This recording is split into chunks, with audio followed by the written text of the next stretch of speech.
Terus selanjutnya, pada saat memeriksa almarhum baru datang di IGD itu, apakah ada tanda-tanda infeksi pada almarhum? Izin yang mulia, pada pemeriksaan iya saya temukan tanda infeksi, yaitu pada luka pasien, tanda infeksinya. Izin luka pasien itu yang saya maksudkan dengan infeksi itu adalah luka lecet dan luka gores yang ada pada tubuh pasien, yakni pada daerah punggung, daerah lengan kiri dan kanan, dan juga daerah paha kiri dan kanan. Itu luka-lukanya, di sekeliling lukanya terdapat kemerahan dan juga bengkak. Saksi 9. Tadi Ya, sudah disampaikan juga bahwasanya almarhum itu dilakukan rongsen 2 kali ya. benar yang mulia. Rongsen 2 kali, yang pertama tidak kelihatan di dalam paru-paru itu ada kelainan. Yang kedua baru kelihatan ada kelainan di paru-parunya ya. Benar. Pertanyaan saya, kelainan dalam paru-paru itu terjadinya sebelum di rongsen pertama atau setelah rongsen pertama? Yang jelas kalau pada kasus trauma memang itu kondisi pasien kan berbeda-beda. Jadi secara umum mungkin pada saat awal belum terbentuk kelainan tersebut. Jadi kelainan itu kan pada paru-paru kan banyak, dimulai dari tulang, mulai dari jaringannya, mulai dari pembuluh darahnya. Nah mungkin karena kasusnya adalah benturan, mungkin pada saat awal mungkin belum nampak karena mungkin dalam bahasa awalnya mungkin jejasnya ataupun cederanya masih kecil. Jadi benturan itu mengenai hanya uh, porsi yang kecil dalam jaringan paru. Habis itu ketika kita tangkap dengan proyeksi dari radiologi untuk ronsennya mungkin belum terlihat. Namun seiring perjalanan waktu dia kan memar itu sama kayak luka yang di tangan. Itu kan dia bisa mengalami penyembuhan, bisa tidak mengalami penyembuhan ataupun penyembuhannya terhambat. Nah, ketika penyembuhannya terhambat ataupun justru tidak mengalami penyembuhan, maka akhirnya pada saat dilakukan ronsen evaluasi, dilakukan ronsen kedua yang juga didasari pada keluhan yang dialami pasien, di mana jika dibandingkan dengan tanggal 2 keluhannya memberat, jadi sesaknya memberat, kadar oksigennya juga menurun, maka kita lakukan evaluasi baru nampak bahwa baru terlihat adanya suatu cedera di daerah paru-paru tersebut. Demikian yang mulia. Hanya yang terlihat memang yang cederanya saja. Untuk tulang masih sama, tidak tampak patahan. Untuk cairan yang terkumpul di dalam paru-paru juga masih sama, tidak tampak perbedaan antara tanggal 2 yang tadi. Jadi pada saat rongsen pertama itu sudah ada keluhan dari pasien.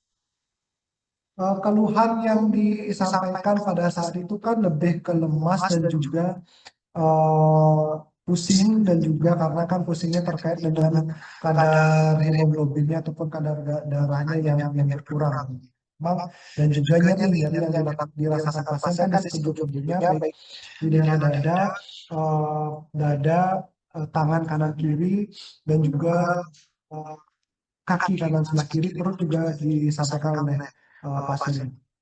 Pada saat itu juga fungsi paru-parunya kan dalam pemeriksaan pada saat itu memang masih dalam batas normal, fungsi oksigen yang dihasilkan oleh tubuh masih mencukupi pasien. Namun pada dalam perjalanan penyakitnya memang pada akhirnya pasiennya bertambah sesak,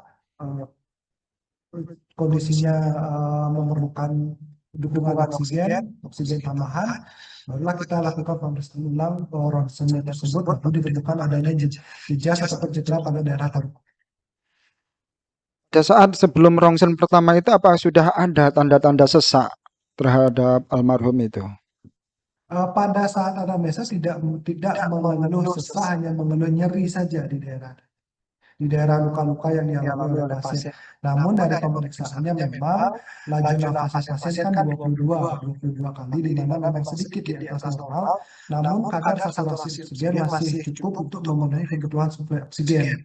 Jadi yang kita nilai pada saat tersebut laju nafas yang meningkat itu belum tentu karena penurunan fungsi paru, bisa dipengaruhi oleh faktor lain, salah satunya nyeri yang dikeluhkan oleh pasien. Yang kedua juga pasien kan mengalami demam, itu kondisi suhu tubuh yang meningkat juga mempengaruhi laju nafas, pasti akan sedikit di atas normal.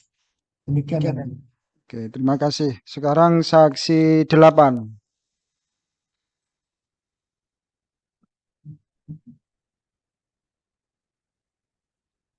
Saksi 8. Pada saat menerima almarhum di IGD atau UGD yang benar itu? IGD namanya. IGD ya. Instalasi gawat darurat. Di IGD, apakah ada surat rekam medik dari puskesmas? Izin tidak ada yang mulia, jadi pada saat pasien diantar itu hanya disampaikan oleh pengantar bahwa mereka sebelumnya ke puskesmas, diperiksa HB-nya rendah, lalu disarankan untuk lanjut pemeriksaan ke rumah sakit, langsung ke rumah sakit.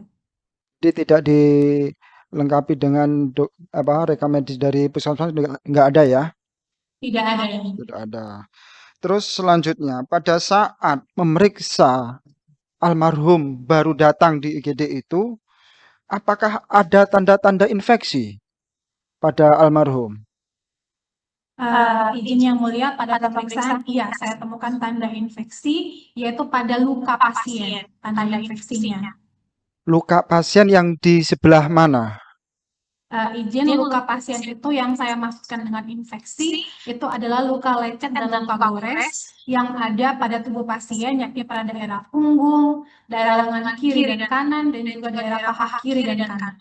Itu luka-lukanya, di sekeliling lukanya terdapat kemerahan dan juga bengkak. Itu yang saya namakan infeksi. Oh, ciri-cirinya adanya infeksi itu adanya luka kemerahan itu tadi ya? Kemerahan dan bengkak yang mulia. Kemerahan dan bengkak.